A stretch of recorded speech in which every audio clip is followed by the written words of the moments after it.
Benedict, ano ang rason bakit sinalakay ng NBI at ng NMIS ang naturang establishmento?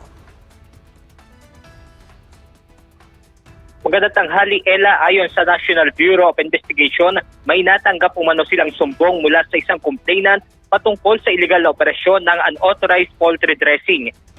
Kaya naman itong Martes, magkatuwang na sinalakay ng NBI at National Meat Inspection Service ang tatlong magkakahiwalay na lugar sa Santa Rosa, Laguna kung saan nagaganap ang illegal na pagkakatay ng mga manok. Sa naturang operasyon, nakakuha ang NBI at MNIS ng nasa mahigit 2.5 tons ng poultry product. Dalawang suspect naman ang naaresto ng mga otoridad sa naturang operasyon.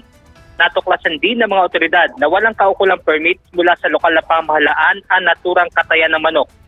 Matapos ito ay itinurn over na ng NBI Laguna District Office sa NMIS ang mga nasabat na poultry product para sa tamang paghawak, documentation at wastong pagtatapon nito. Kailan sa ngayon ay nasa kustodiya ng NBI ang mga naarestong suspect na sumailalim na sa inquest proceeding at posible namang maharap sa reklamong paglabag sa National o sa Meat Inspection Code of the Philippines. Ito muna ang ating update mula rito sa Pasay City. Balik si Jan, Ella. Maraming salamat, Benedict Samson.